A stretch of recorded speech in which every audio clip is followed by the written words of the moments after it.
Welcome, Whiskey Vault. I'm Daniel. We have.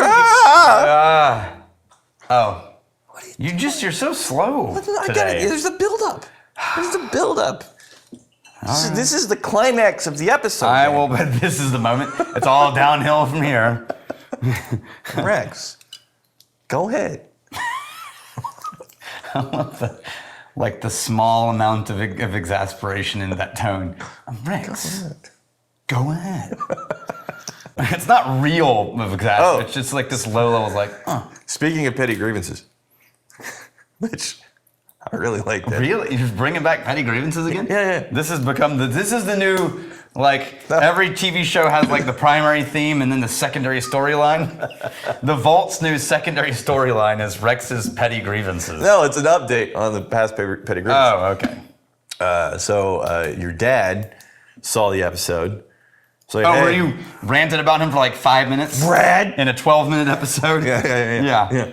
So your dad threw you under the bus. Threw me under the bus? Under the bus. Say, hey, for the record, I never told you. I told Daniel. Daniel told you, so that's on Daniel. That might be true, actually. I'm trying to think back. It's in the comments, though. And also, I'm glad to know I can live in your head rent-free. Yeah, of course he said that. Yeah, he did. Okay, wow, this is so dark, man. Wait. Well, it's almost impossible to find the front label. It's gotta be, only because the light hit Yeah. it. It's black letters on a black label. Yeah. Big Spring Guys. Spirits. Okay. So 5-year-old rye whiskey. This is a gift from Magnificent Bastard, Anthony Tubbs, from the whiskey bar in South Texas, 1794, the Whiskey Rebellion. I'm saying Anthony Tubbs. Yeah, Anthony Tubbs. Anthony Tubbs, you magnificent bastard.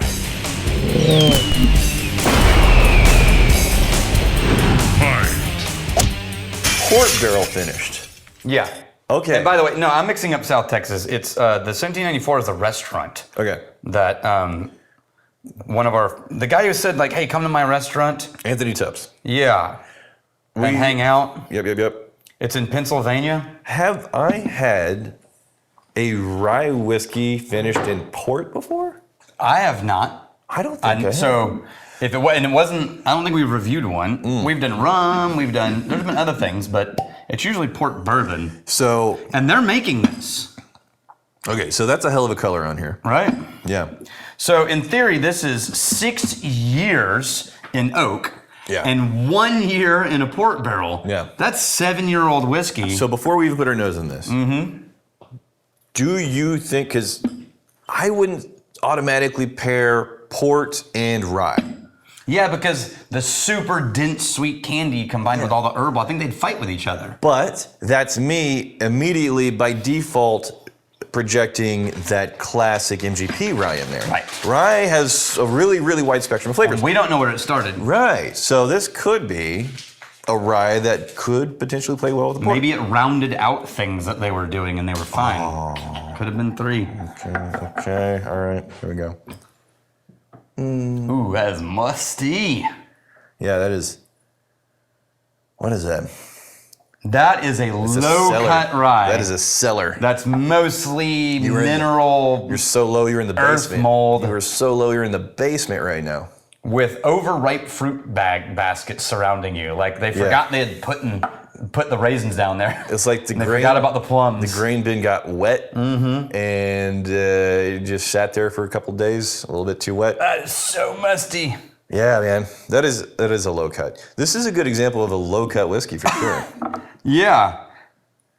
I mean, I'm not really digging the nose, but in terms of what does a low cut presentation, what is that like compared to a high cut? Yeah, this is 46.7. Yeah, that mustiness is just dominating for me. And that port, I'm struggling to find what the port's bringing to the table. I'm looking for that. Yeah, maybe on the far dark corner of that cellar, that musty cellar. It says 5-year-old rye, but the write-up on their website, we must have an older bottle. Okay. Because the write-up on their website says 5 years, 1 year, or 6 years, 1 year. But this is 5 years, so we don't know. I don't know how long it was in the port barrel. Yeah, now there's some woodiness creeping out. And I'm getting burnt match and plums. Yeah, a little almost sulfur, but not Yeah. farty eggy. All right, let's try a sip. Okay.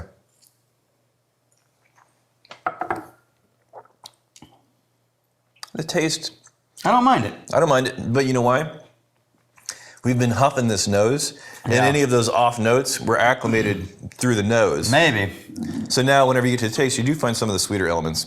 I'm gonna just drop to see if I can punch back up those tails. Man, that's a wide cut. Yeah, it's. Which, that's the name of the game whenever it comes to trying to make good whiskey. The yield is basically the amount of product that you could potentially make money on. Right.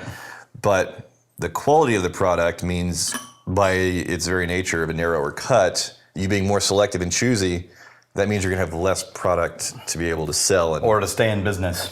Yeah. So the financial incentive, the motivation, the reason why you would have wide cuts, I get it, man. But Well, and some people like that, like the same kind of beer makers who like hops coming out their ears. yeah, Like some people like those wide, hefty, grainy. I feel like with my feelings on the inside, that's a minority of people. I meet more and more of them. They like And they're- wide cuts. Yeah, I think they've been living in craft for so long. All the nerds. Okay. It's always the nerds. Yeah, the nerds, yeah. they've been living in exploration mode. Okay. And they've acclimated to that granola grain funky, low cut. yeah. And now they look for it and crave it and kind of love it. Okay. So again, my point stands. The minority. Yeah, of whiskey drinkers. Yes. Like if that also includes people who are like, I want Scotch on the rocks. I don't yeah. care what it is. Yes. But in the even relatively nerd community, I think it's a higher percentage. Okay, no, in the nerd community, the nerd Yeah. community is a narrow subset of the entire whiskey drinking market. Huh.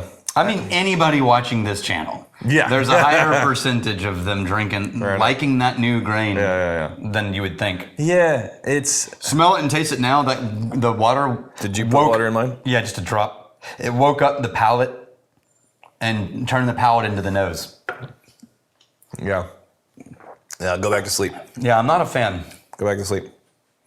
It's just too low, too funky, too musty for me. Just the tricky thing is because you can be. Let's assume that this wide cut going deep in the tails, Right. that is something that the nerds like. Right. Right. But if you have aspirations to being a little bit more present on the larger market of whiskey drinkers, Right. that's not likely to be a popular flavor. No. So you can hit that skinny into the branch market, but if that's your product line and that's what you've been known for, then that's You're what gonna live make- there. You're gonna live there. You're not gonna be able to expand out of that, that nerd crowd community sensibility. But at the same time, to survive financially long enough to bring that 5-year-old whiskey to market. 5-year-old whiskey to market, it's like if you're doing those narrow cuts, good freaking luck. Yeah. Yeah. Okay. All the complications. We got the Truly Zero. It's funny, I've been into whiskey about a year now, and I've avoided rye based on what you guys have said about it. Now, See, and I what? put that on there because I felt bad about it. No, I feel like we do a really good job of like asterisks and nuance. And, Now, but still, people are Okay. hearing yeah, again. that's not your thing. Oh my God! All right, yeah. But I picked up a bottle on Rittenhouse today to make some cocktails, and I decided to give it a try in a Glencairn. God, it was delicious. I think I'm a rye guy. Nice. There you I go. prefer a Scotch. We didn't even see this comment, and there was 2 episodes ago a rye that we absolutely fell in love yeah. with. Fell in love with it. I prefer Scotch most days to this, but it tastes like most of the things I like in bourbon, with a bit of spice to Yeah. temper the sweetness. Absolutely. Well, because Rittenhouse is a bourbon drinker's right. Yeah.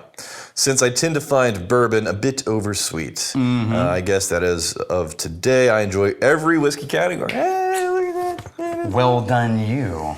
Tim Shilpov, Kachaka and Karaka hurt my butt craka. As we were talking about Amberana barrels and the Brazilian national spirit. You know what? And how to pronounce it. Like when we did that Amberana finish thing, it's like, man, we got to get our hands on some. Got some. Yeah, I know. We got some Amberana. Yeah, so everyone will tell you, Yeah. check it daily Yeah. Hell yeah. because it changes fast. And my gosh, that barrel's expensive. Oh yeah, no, it's astronomical. Yeah. So we're going to be doing some finished whiskey experiments in that, but good Lord. So just for the record, Yeah. because people think I don't know how to pronounce things, Yeah. and they think that I just invent the real pronunciation of that Ignorant redneck Texan. is kacha kacha kacha kacha. Yeah, I know. That's that. No, It this is looks like it's only a couple of syllables, I gotta admit, but it's actually kacha kacha kacha kacha. It's like an this is echo. a little condescending for you to tell me this right now. Because, Yeah, now it's for them. Okay, good. Now you know. Yeah. Kacha, kacha, kacha, kacha, kacha. And in the right way, in the Brazilian tongue, which is Portuguese, or Portuguese, Yeah. as is correctly pronounced by the locals, there's this one phonetic that you just sort of trail off. Mm-hmm. And this is one of those. So it's kacha, kacha, kacha, kacha, kacha, kacha. You have to do the trail off. Okay. And then let it land. Mm-hmm. Wait for the. And now you can keep running your mouth. You know what? In terms of like a craft experience, it's very crafty. Yeah. Too wide for me. I like your bottles. They're just like ours. Yeah, you know what? I feel you. Because you get into it, it's like, oh, we're going to have like an awesome bottle. And then you find all these glass companies. Like, oh my gosh, why does anybody ever have a boring bottle ever? You have so many glass options. Yeah, there's like It's 1,000 beautiful. options. Yeah, and then you realize these glass companies, if it's a cool bottle, they will promise, oh yeah, we're getting that constantly. It'll be months. like, yeah. They'll write it on paper. Yeah. Oh, yeah, we And then it's guarantee all right, you we're gonna will put in- have this. It's time to put in another order for a bottle. We'll do like 5,000 bottles. Yeah, we don't have that anymore. We discontinued it. But Like, son of a bitch. you said that it's been popular. You're gonna have it forever. Yeah, we don't have that. Yeah. And New that's management. if you're lucky enough to get the same salesperson because they're just going through them. yeah. You have to start from scratch every single time, and then you choose a new bottle. And that's why everybody has these bottles. Everybody. Where's the other one? There's another one that's right up here. Oh, look, there's Treaty Oaks. It's all done. Yeah. Because Anyway. this style, for whatever reason, a lot of glass makers have this style. Yeah, they all name it slightly different. Right. But it's basically the same. So you and can holds the spread same out. You can ports spread out your and- sourcing. Yeah. For the glass, which Yes. apparently you have to do Yeah. because can't trust them. Those glassy bastards. You know, glass people. The worst people. I don't know. I think we're friends with some glass people. Yeah, we probably are. Oh, Dave Young. All right, here's fighting, stealing, and drinking. If you fight me, fight for a friend. You steal, may you steal your lover's heart. And if you drink, May you drink with us.